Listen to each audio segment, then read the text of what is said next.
friends. Today I'm going to read a story by Jan Brett called The Easter Egg about a bunny named Hoppy. Cheer up, spring is here. Time to start on my first ever Easter egg, Hoppy said. Each year the bunny who decorated the winning egg got to help the Easter rabbit hide the eggs on Easter morning. Hoppy had been dreaming about being that bunny all year long. Now it was time to get started. Everywhere Hoppy looked, rabbits were working on dazzling eggs. I need an amazing idea, he thought. Hoppy spotted Flora Bunny planting spring wildflowers in her eggs. The Easter rabbit will love those colorful flowers, he thought, and started picking flowers for his egg. Here's a basket for your flowers, Hoppy, Flora said. Chop, chop, scrape, scrape. Hoppy spied Buster Birch carving a magnificent wooden egg. I wish I had some wood for my egg, he wished out loud. Here you go, Hoppy, Buster Birch said, and he put a smooth, round piece of wood in Hoppy's basket. Thank you, Buster, Hoppy said. Hoppy was hopping along when the smell of sweetness led him out of the woods and straight to the chocolate egg that Aunt Sassafras was decorating with creamy frosting squiggles and bows. Hello, Hoppy, she said, and she put some chocolate squares in his basket. Hippity hop, Hoppy exclaimed. I'll make the Easter rabbit a chocolate egg so sweet it will make his whiskers tingle. Then Hoppy saw Granny Irene decorating one of her fabulous story eggs. First, she traced a design on the egg with a special tool. Then she dipped the egg in pots of yellow, green, orange, and red dye, adding to the design each time. Hoppy couldn't believe his eyes. I'll never make an egg that beautiful, he told Granny Irene.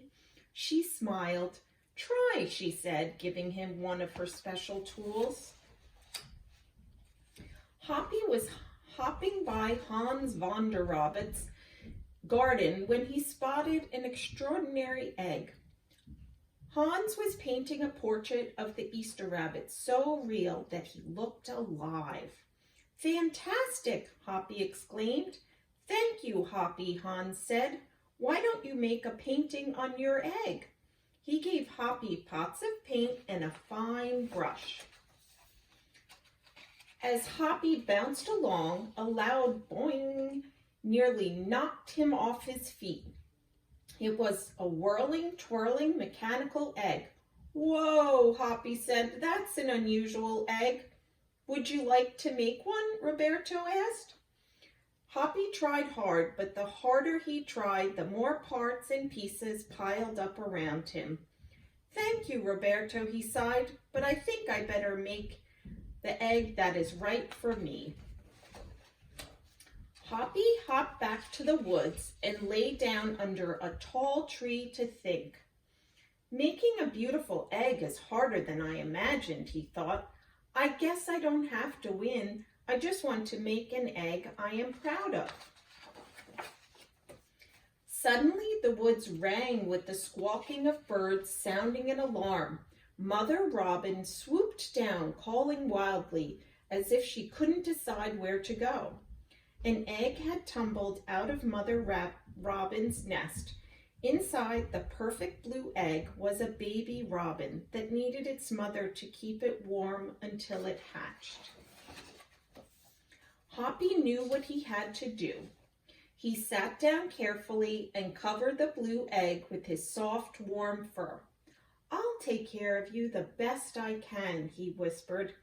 Relieved, Mother Robin chirped and settled down on her other 2 eggs. Hoppy never left the robin's egg. It was sunny and warm. He carefully turned the egg in its nest of moss. If it was rainy and cold, he kept the egg covered and dry. At night, wild animals passed by. Hoppy crouched down and stayed hidden in the ferns. Often he heard strange noises coming from above, but Hoppy didn't run away. day, the rabbits worked on their eggs. Tadpoles turned into frogs, buds swelled into leaves, and Easter came closer and closer. Finally, it was time for the rabbits to take their eggs to the glen. They had forgotten all about Hoppy, who was quietly sitting on the blue egg under the tall tree in the woods. Early the next morning, the rabbits waited for the Easter rabbit. Suddenly, a beautiful wagon rolled towards them out of the mist and stopped.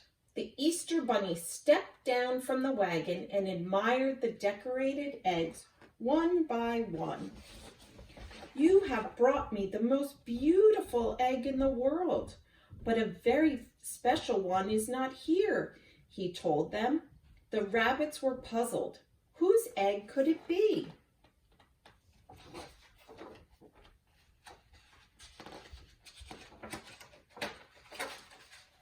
"Fill my wagon with your wonderful eggs," he said. "When I return, I will show it to you." And he disappeared into the woods. He came back with Hoppy, looking scruffy and bedraggled. "Hoppy has an amazing egg to be proud of," the Easter rabbit told them. "He has kept Mother Robin's egg warm and safe until her baby bird hatched and she could take care of it."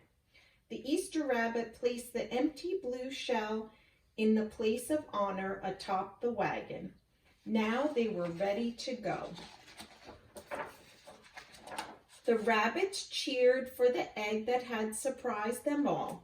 "It's our best Easter ever, Hoppy," they shouted.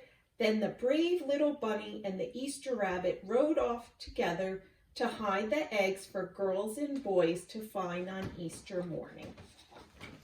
I hope you enjoyed the story of the Easter egg, and I wish everyone a happy Easter.